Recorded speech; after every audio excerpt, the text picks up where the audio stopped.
we begin. Why did I open an ice cream shop? If you're not familiar with who I am, my name is Jansen Kripe. I live in northern Indiana in a small town called North Manchester. I opened an ice cream shop 8 years ago in my hometown while I was a sophomore at Purdue University, trying to just figure life out. I figured I would make a series here on YouTube that would kind of go through the ins and outs of Chillz, the business that I founded 8 years ago, and what this process has been like for me. I'm constantly being asked by young individuals, older individuals, anyone looking to start a business, and they're asking for advice. And truthfully, what I always tell them, I don't know if I'm the person to go to for advice. I am still trying to learn every single day. I am constantly making mistakes. But what I will say is I try to not make the same mistake over and over and over again. And I will say though, I typically don't learn after the first try. It takes a few times. I gotta know the stove is hot, all right? But I wanna get into where my head was at in 2018, which is when I started Chillz. I was at a time in my life where I really didn't know what path I wanted to go down. I was enrolled at Purdue University, as I previously had mentioned, and I didn't know. I thought maybe engineering was a route that I wanted to take, but I actually went to college in exploratory studies, which for those of you that don't know, that's literally just classes and courses that kind of revolve around trying to figure out what your niche is in the areas that interest you. I would take so many personality quizzes, and all of them would have enterprising extremely high.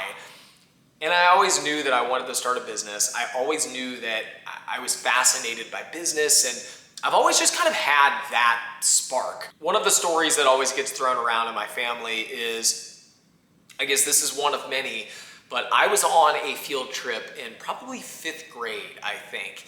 And on that field trip, we went to Chicago, and we were really excited to go. Well, we also got to go to Dave & Buster's. I think, yeah, that's what it's called, right? Where you were given a certain amount of tickets, and with those tickets, you could go and play games. Well, I did just that. I went and played games, and I won.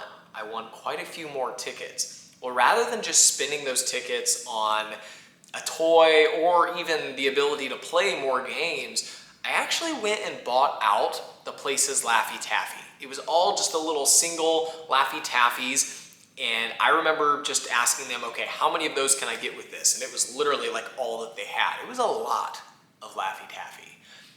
I then proceeded to go around through the rest of our time there at Dave & Buster's selling Laffy Taffy.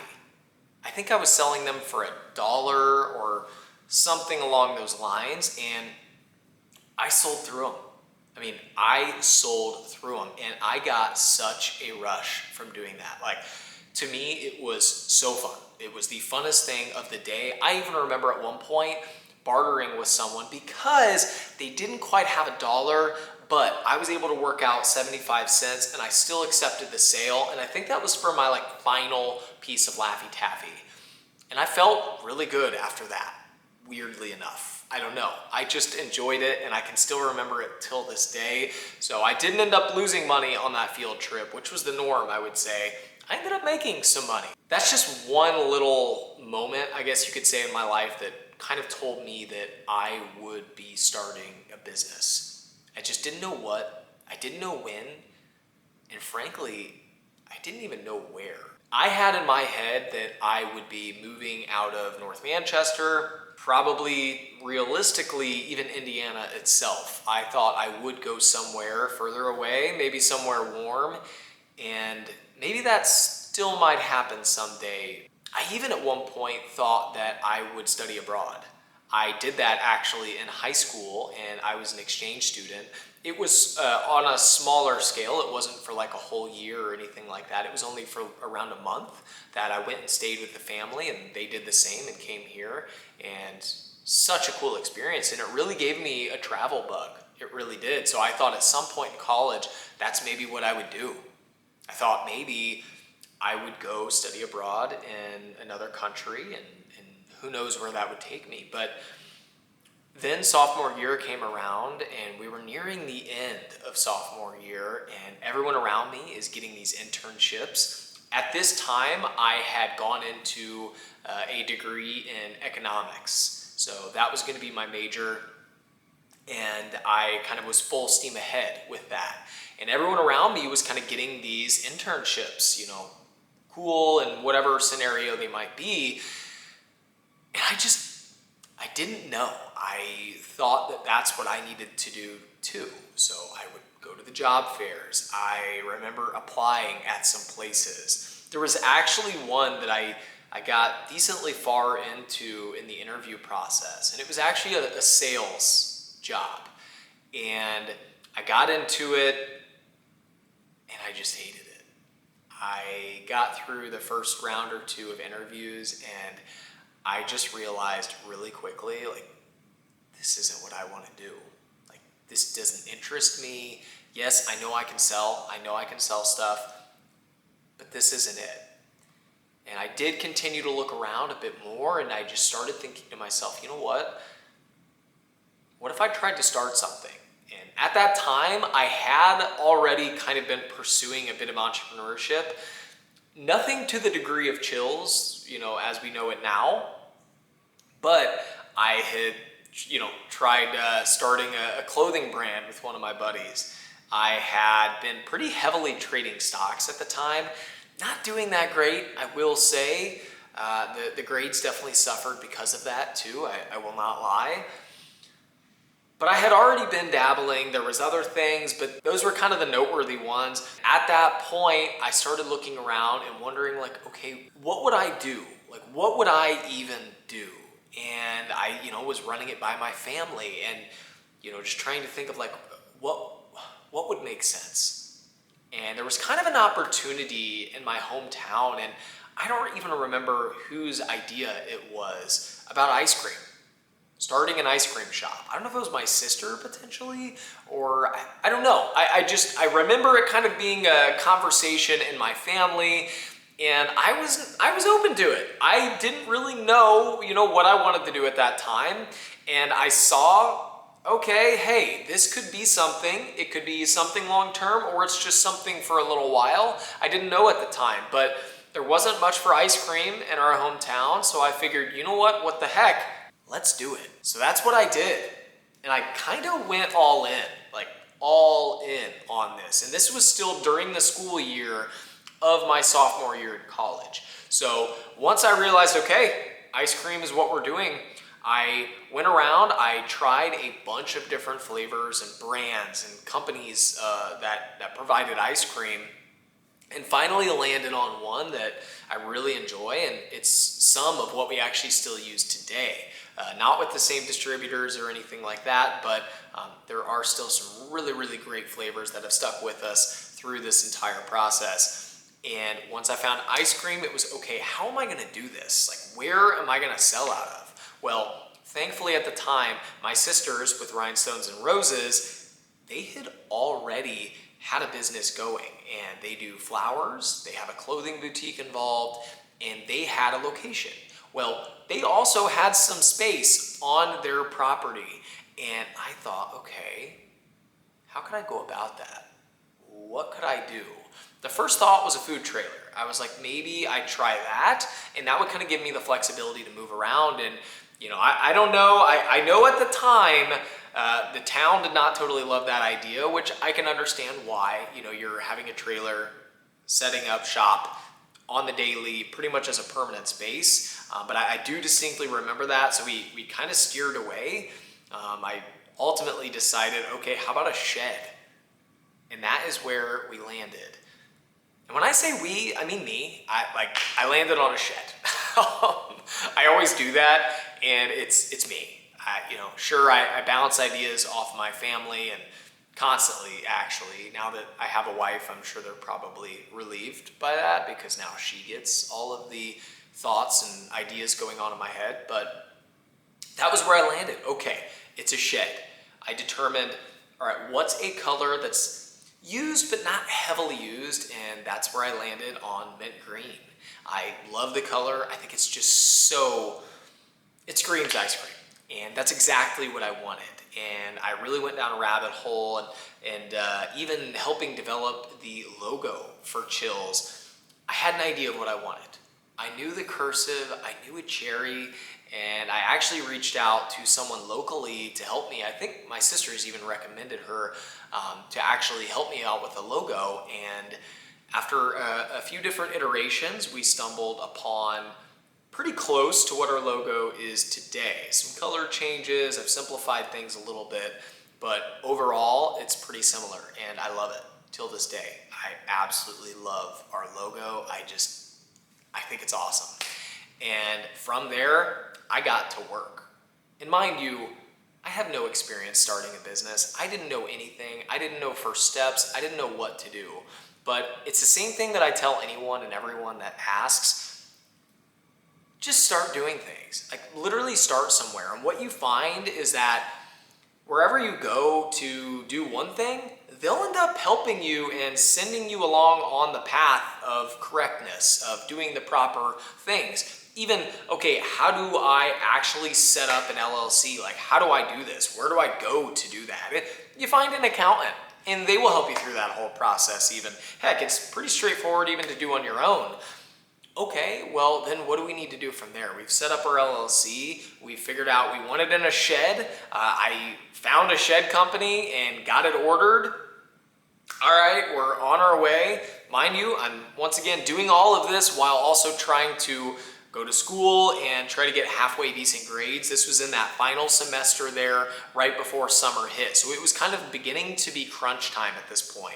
I'm waiting on the shed to actually get delivered and I'm trying to really just keep crossing things off the to-do list. And at the same time, I have no idea what I'm doing. Okay, so we need to get plumbing, we need to get electrical, all of the things routed to the pad that I'm going to be setting this shed on. Once again, I have no idea what I'm doing. So leaning on people that I'm reaching out to, family friends that are plumbers, electricians, and hiring them to kind of come and help me complete this project. And we do exactly that. We get it done. We get everything routed. We get the shed put in place. And then I start trying to figure out how to actually serve ice cream out of a shed. Because the layout, I really didn't know what it needed to be inside. And mind you, this shed was bare bones on the inside. It didn't have electrical routed.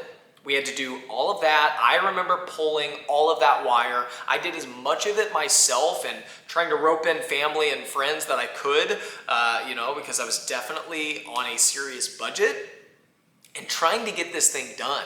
So electrical needed done. Insulation, oh my gosh, it was so itchy. There were so many late nights trying to just dial all of that in. We even had to add extra support to the ceiling and the actual frame to hold the drywall that we ended up using, because that's the other thing that people don't think about. It's not just set up to carry the load of all of that extra weight. So you're adding in all of that, flooring, you're trying to add in counters. I started throwing up counters like they were nothing, and I had to do a lot of that myself. So are they perfect? No, but that was never my goal. Perfection was literally thrown out the window the moment I decided I wanted to do this. And that is the thing that I would recommend to anyone wanting to start a business. To heck with perfection. Just get started. And what I'm chasing, I always tell everybody, I'm not chasing perfection, I'm chasing completion. I can't stress that enough. And even completion is like, sometimes that doesn't even happen. Sometimes you have to get things going before things are even complete. We ended up having to do that when we moved locations. But at this point, I get everything thrown together. I get some freezers, and then it's okay.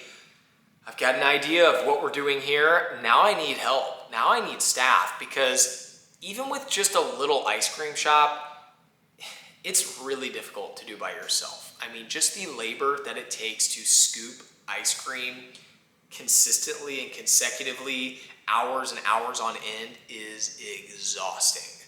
So that is the issue that I face. Okay, now we have to hire people. And I'm hiring some people that are older than me.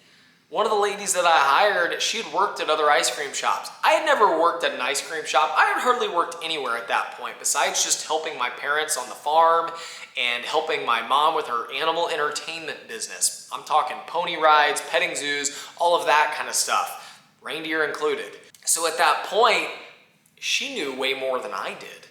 So this whole time, I threw my ego aside because I knew that, okay, in order to get this to work, I have to learn. I have to learn from people that have been there, done that, and that's what I did. I hired her on, I hired some other people that had worked at ice cream shops, and these are all people that are either my age, maybe a little younger, or maybe older than me. And that honestly did, raise some challenges. I mean, you're having to, be the boss, you could say, of fellow classmates in a sense, people that are your age and younger and older. And that is not an easy task. Like, you have to lead by example. And that's still something that I try to do till this day, but it takes work.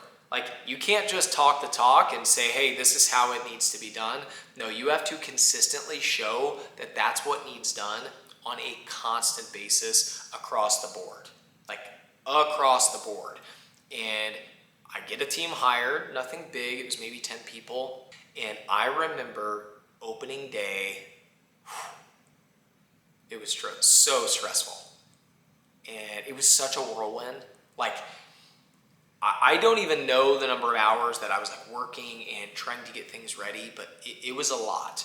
I was completely exhausted by opening day because at that point, I'm just pushing to open. You've got to open, delay after delay. Anyone that's opened anything and is watching this, I'm sure can resonate entirely with this. And oh my gosh, did the town show up.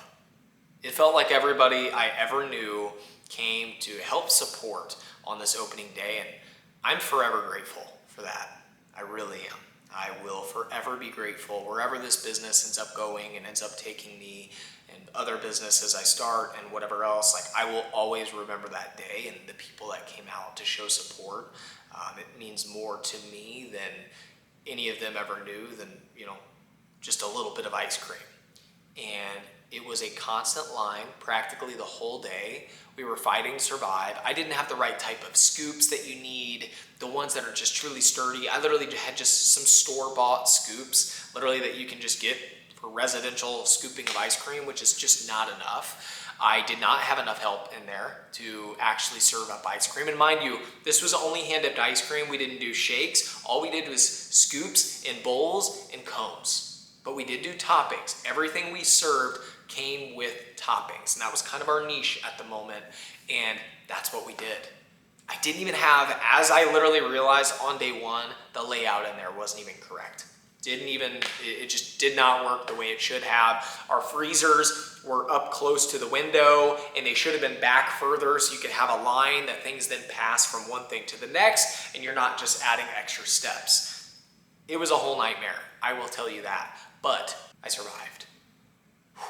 I roped family in, my sisters were in there trying to help me scoop. I will admit, shout out Josie, love her to death, and she was so supportive in so many ways. We realized pretty quickly the scooping in the high-stress, fast-paced environment wasn't for her, and that is okay. That is a-okay. This isn't me throwing shade at all. It was just, in the moment, it was like, okay, all right, we all got to calm down. We're going to get these orders out, and we're going to give people as good of an experience as we possibly can. Portions were out of control. Did not know, how big of a scoop I should be making. Had never really done any scooping before. Yes, I had help that was in there, helping us throw things together, but without the proper structure in place and without the specifics of, okay, this is how big things need to be, this is how things need to look. And trust me, I helped with that a ton, but I'm also, at the moment, I was taking the orders too. So I can't really do both. I was trying to do as much as I could and be present with both sides, but it was so chaotic. I can just remember being so exhausted. I could have fallen asleep standing up, and frankly, I think I did at moments. By the end of the night, I was so beat, but beyond blessed because I made it through. I survived. With the help of friends, family, and our awesome team at the time, we survived. We survived day one. We survived week one. We survived week two, week three, week four. We got through the initial craziness, and it was amazing. I was blown away by the reception, and it was really tough though, because I was burning out. I was working constantly because I knew that, hey, I needed to be there to make sure that everyone is getting a pleasant experience. It's my name on the line. It's my reputation with this business. So what do? I have to make sure that every order is going out correct. I have to make sure that everyone is having just a great experience and there's just no issues. I had to learn to delegate, and even then at the time, it still wasn't perfect because I didn't know what we needed in place. I didn't know all the procedures, even things as simple as like closing procedures. How do we clean and close the place? Well, I was working open to close every day to kind of figure that out. I didn't even know what I needed at the time. I didn't know what I needed to even just give our team just a good experience and to, really give them a guide to go off of. We were figuring it out as we went, but the key point that I'll keep coming back to is it was we. I wasn't just there and trying to tell them things to do. It was me doing it too. I was mopping the floors too. I was doing all of the things that I would ask others to do as well. And I've been there, I've done that through the years. But at the time, I didn't have the answers, and at times, yeah, you do fake it till you make it. But in those early days, it was not easy. I was constantly exhausted. I was trying to just figure things out. I didn't know what payroll should be or how that even worked, when it should be, and what percentage of sales it should be at. I knew none of these things at all. I didn't have people to go to. I kind of heard okay, your cost of goods should be around that 30% mark. You kind of want to base things that way. But in the beginning, I was just trying to ask anyone. I was trying to read anything that I could. But frankly, even with all of that, I was just figuring it out as I went. Oh, okay. Payroll, whoa, it ate up how much of our sales that week, how much of our sales that month. Even today, that is still something that I deal with. It was learning to be just acutely aware of your numbers. And in the beginning, I was not. I'm still probably not as good as I should be. But I was learning. I was trying to learn. It was messy. It was so messy. Every aspect of the business was messy at the time, but I did stay laser focused. I remember that first season being open. We opened July 1st. And at that time, I devoted pretty much every single day to the shop. And we closed because at the time we were just seasonal and I was still in school. So I had to go back to school and we would still stay open for a little while past that, which was really scary. And I definitely had to learn to just almost let go in a sense and just trust that, the people that I hired, I can trust them or I can't. You have to give that trust, really, is the way to look at it. And, hope that you don't have to take it back. And that's what I did. So I would be in the middle of class and I'd have distributors calling me. I'd just be trying to put out fires, being in class and whatever else. And I did that for a few years that way because we were seasonal for the first few years. So that was 2018 and we really didn't make much. I think we might have been in that 5,000 to 10,000 mark of profit for that period. With that being said, I was not paying myself. So you could see pretty quickly how that profit's going to be gone if I was actually paying properly and actually accounting for my own labor. But in the beginning, that's the least of my worries. We made it through that first summer, scraping by, figuring it out. And it was not easy because that's the thing that, is not talked about a lot is, okay, what happens once you get through that initial opening rush? And that is something that I'm going to talk about in one of the next videos and kind of give a deeper dive into how to navigate that. Because I'm learning that with location number 2 right now, and it is not easy. So if you've made it this far and you've learned anything from this video, that's incredible. That's the whole goal here. Hopefully I didn't bore you with dumb stories and whatever else. And if there's any tips or recommendations on this format or what you think I could do to make it better and to make it more engaging and more informative for you, let me know in the comments. I would love to try to improve, and I love making videos. I love making these videos. I love talking to you guys, and I love being able to share my experience. I don't share any of this as an expert. I don't share any of this as I know everything and you should do it this way too.